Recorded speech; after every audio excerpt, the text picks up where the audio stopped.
الرحمن الرحيم وأتموا الحج والعمرة لله صدق الله مولانا العليم. மேலான அல்லாஹ்வின் நல்லடியார்களே, புனிதமான துல்ஹஜ் மாதத்தினுடைய தினங்களில் நாம் வீற்றிருக்கின்றோம். அஃதலு ஐயாமி துனியா, இந்த உலகத்தின் நாட்களில் சிறந்த நாள்கள் என்று நபிகள் ஸல்லல்லாஹு அலைஹி வஸல்லம் சொன்னார்கள். ஐயாமு அஷ்ரது துல்ஹிஜ்ஜா, துல்ஹஜ் மாதத்தினுடைய இந்த 10 நாட்கள் வணக்க வழிபாடுகளிலே அதற்கு அதிகமானதொரு முக்கியத்துவம் கொடுக்கப்பட்டிருக்கிறது என்று நாம் பார்த்து வருகிறோம்.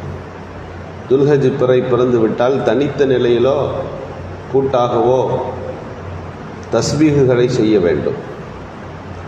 லா இலாஹ இல்லல்லாஹ் என்ற வார்த்தைகளை அதிகம் சொல்ல வேண்டும். அல்லாஹு அக்பர் என்கின்ற வார்த்தைகளை அதிகம் சொல்ல வேண்டும். அல்ஹம்துலில்லாஹ் என்கின்ற அல்லாஹுவை புகழுகிற வாசகங்களை சொல்ல. இதற்கு நாம் திக்ருகள் என்று நாம் சொல்லுகின்றோம். இதுவே 9 பிறை வந்து விடுகிற போது அரஃபா அன்றைக்கு சுபுகில் இருந்து தக்பீர் சொல்லுவது வாஜிபாகி விடுகிறது. அரஃபா முழுக்க அன்றைக்கு ஒரு 5 வக்துகள், 9, 10 அன்றைக்கு முழுக்க, 11 அன்றைக்கு முழுக்க, இதுபோல் 13வது நாள் மாலை வரை இந்த தக்பீர்களை நாம் சொல்ல வேண்டும். ஜமாத்தாக தொழுதால் ஜமாத்தோடு சேர்ந்து நாம் சொல்ல வேண்டும். தனித்து தொழுதால் தனித்து அந்த தக்பீர்களை சொல்ல வேண்டும்.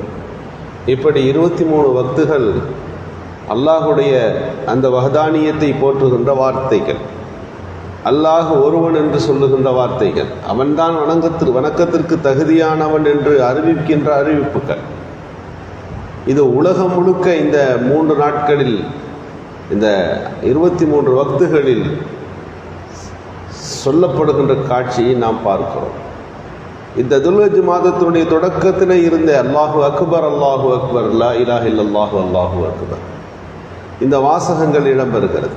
இங்கே அல்லாஹ்வுடைய ஏகத்துவம் இங்கே உலகத்திற்கு உரத்து சொல்லப்படுகிற ஒரு நாட்களாக இவைகள் இருக்கின்றன.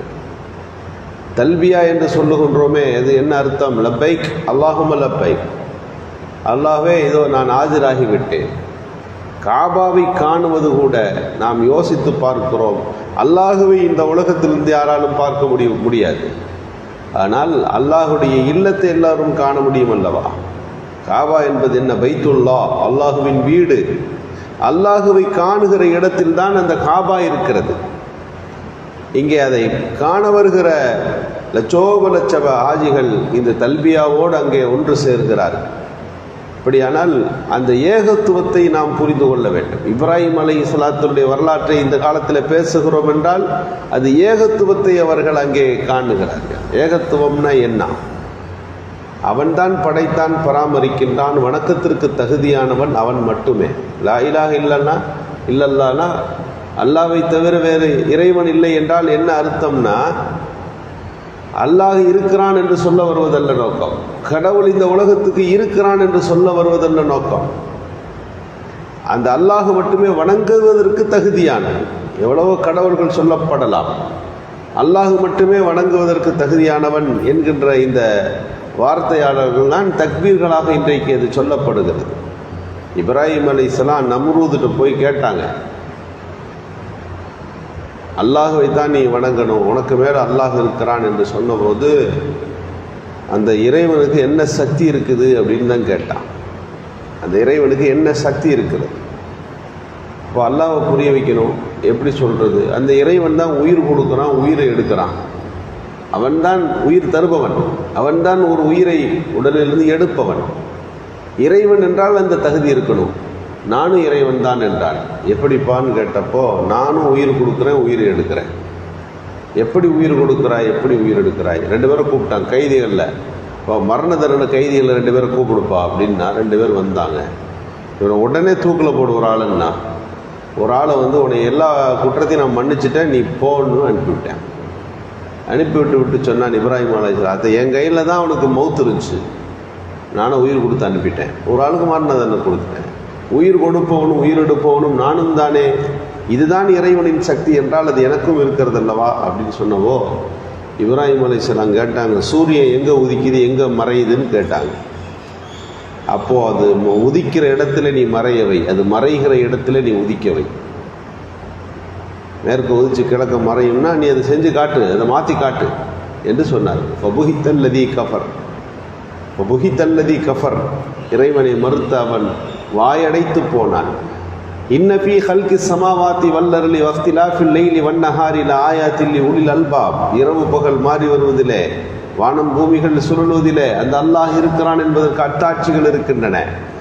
அந்த அல்லாஹ்வை வணங்க வேண்டும் என்கின்ற வார்த்தையாளர்கள் தான், அவன் மட்டுமே தகுதியானவன் என்பதுதான் தக்பீர் தல்பியாவினுடைய நோக்கம். இப்ராஹிம் அலைஹிஸ்ஸலாத்தினுடைய வரலாற்றை படிக்கிற போது அந்த ஏகத்துவத்தை அவர்கள் நிலைநாட்டிய பண்பை நாம் புரிந்து கொள்ளுகிறோம். அல்லாஹ்ட்ட கேட்டாங்க, யாரெல்லாம் நீ தான் உயிர் கொடுக்குற, உயிர் எடுக்கிற, எல்லா காரியங்களையும் நீ தான் செய்கிறாய், அந்த உயிர் எப்படி கொடுக்குறன்றதை நான் பார்த்தா கொஞ்சம் நல்லா இருக்கும் அப்படின்னு கேட்டாங்க.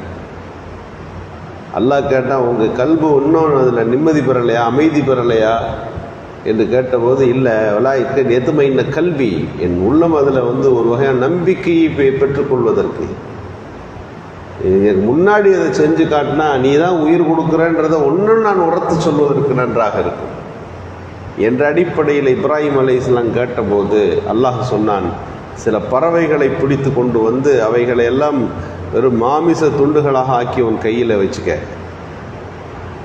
அதனுடைய தலைகளை உன் கைகளில் வைத்துக்கொள், அந்த மாமிசங்களை எல்லா இடத்துலையும் போய் வச்சிரு, ஒரு 4 பறவைகளுடைய கறியும் ஒன்றா கலந்துடணும், தலை மட்டும் உன் கையில் இருக்கணும். அடுக்கி வைத்து கொண்டு இப்ராஹிம் அலைஹிஸ்ஸலாம் எல்லா கறிகளையும் இருக்குது, அது எல்லா 4 பறவைகளின் கறியும் அதற்குள்ளே இருக்கிறது. மயில் என்றால் மயிலின் கறி அதற்குள்ளே இருக்கிறது, சேவல் என்றால் சேவலின் கறி அதற்குள்ளே இருக்கிறது. துண்டாக்கப்பட்ட அந்த பொருளெல்லாம் ஒரு இடத்துல அடுக்கி வச்சுட்டு தலைகளை வைத்து கொண்டு அல்லாஹ் சொன்னால், நீ அல்லாஹ்வின் பெயரால் உயிர் விற்று வா அப்படின்னு கூப்பிடு அப்படின்னா. இப்ராஹிம் அலைஹிஸ்ஸலாம் கூப்பிட்ட போது அந்த 4 மலைகளில் இருந்த இறைச்சிகள் எல்லாம் தகுந்த அந்தந்த உறுப்புகளோடு அவைகள் ஜாயிண்ட் ஆகி பறவைகளாக மாறி தலையில் கொண்டு வந்து அது இப்ராஹிம் அலைஹிஸ்ஸலாம் கையில் இருந்த தலைகளோடு அது இணைத்து கொண்டது என்று திருக்குரானில் ஒரு வசனம் உண்டு. இதை பார்த்துவிட்டு இப்ராஹிம் அலைஹிஸ்ஸலாம் அல்லாஹ் உயிர் கொடுக்கிற காட்சிகளை பார்த்தார்கள். இப்படி அல்லாஹுடைய பண்புகளை நேரடியாக பார்த்து அவனுடைய வல்லமைகளை பார்த்து அல்லாஹை உலகத்துக்கு நிரூபித்தவர்கள் தான் இப்ராஹிம் அலைஹிஸ்ஸலாம்.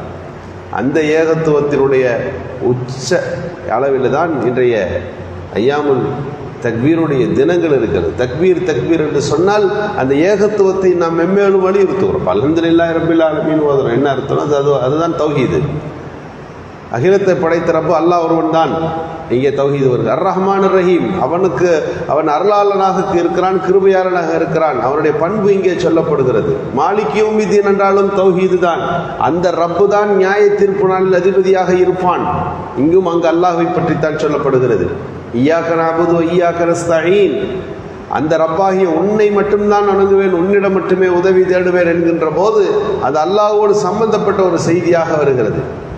இஹ்தின ஸிராத்தல் முஸ்தகீம் என்று சொல்லுகிற போது, ரப்பே நீ காட்டிய அந்த வழியில் உன்னை நான் நெருங்குவதற்கு எனக்கு நீ வழிகாட்டுவாயாக என்று அல்லாஹுவை அடைகின்ற பாதையை நாம் அல்லாஹ்விடத்தில் கேட்கிறோம். இங்கும் ஒரு தௌஹீது வருகிறது. கடைசியாக முடிக்கிறான், கைரில் மக்தூபி அலைஹிம் வலல்லாலீன். இந்த தௌஹீதிலிருந்து அறியாமையின் காரணமாக தவறி போய்விட்ட கிறித்துவோர்களின் வழியல்ல, வேண்டுமென்றே உன் ஏகத்துவத்தை விட்டு புறக்கணித்து விட்ட அந்த யூதவர்களின் வழியும் அல்ல என்று சொல்லுகிற போது, குர்ஆனை நீங்கள் எடுத்து வாசித்தால் எந்த ஒரு வசனமாக இருந்தாலும் திருக்குர்ஆன் சம்பந்தப்பட்ட அந்த வசனங்களில் அல்லாஹுடைய அந்த தௌஹீதின் 5 தன்மைகளுக்குள் ஏதாவது ஒன்றாக இருக்கும். நரகத்தை பற்றி வாசித்தா என்ன வழங்கணும்னா, அல்லாஹ்வை மறுத்தாலும் நரகத்துக்கு போகிறத பற்றி பேசுகிறான்னு அர்த்தம். சொர்க்கத்தை பற்றி நம்ம வாசிக்கும் போது என்ன புரியணும்னா, அல்லாஹ்வை ஏற்றுக்கொண்டவர்களுக்கு அல்லாஹ் தருகிற வெகுமதிகளை பற்றி பேசுகிறான் என்ற அர்த்தம். திருக்குர்ஆன் முழுக்க எந்த வசனத்தை எடுத்தாலும் அது ஏகத்துவத்தின் செய்திகளாகத்தான் அது இடம்பெறுகிறது. அந்த ஏகத்துவத்தை மீண்டும் மீண்டும் உறுதிப்படுத்துறதுக்கு தான் இந்த தக்பீர். பொதுவாக தஸ்பீஹ் சொல்கிறோம், திக்ருன்னு சொல்கிறோமே, அதெல்லாம் என்னன்னு கேட்டால் லா இலாஹ இல்லல்லாஹ் 100 தடவை சொன்னால் வணக்கத்துக்கு தகுதியான அல்லாஹ்வை தவிர யாரும் இல்லை என்று சொல்லுகிறோம். அல்லாஹு அக்பர் அல்லாஹு அக்பர் அல்லாஹு அக்பர்னு காலையில் ஒரு 33 தடவை, சாயந்தரம் 33 தடவை ஓதுகிறோம், அல்ஹம்துலில்லாஹ் என்று சொல்லுகிறோம், சுப்ஹானல்லாஹ் என்று சொல்லுகிறோம் என்றால் அதுவெல்லாம் ஏகத்துவத்தின் வாசகங்களை, வாக்கியங்களை உள்ளத்துக்குள் சொல்லி சொல்லி சொல்லி நாம் நம்மை பதிவுபடுத்தி கொண்டிருக்கிறோம் என்பதுதான் பொருள். அதனுடைய உச்சபட்ச தினங்களாக ஒட்டுமொத்த உலகமே ஒரு 3 நாட்கள் அந்த 23 வக்துகள் இந்த தக்பீரை உரத்து சொல்ல வேண்டும் என்பதுதான் இந்த நாட்களுக்கான ஏற்பாடு. அல்லாஹு சுப்ஹானஹு வ தஆலா ஏகத்துவத்திலே நிலைத்திருக்கின்ற நல்ல தௌஃபீகை நமக்கு நல்குவானாக. சுப்ஹானல்லாஹி வ பிஹம்திஹி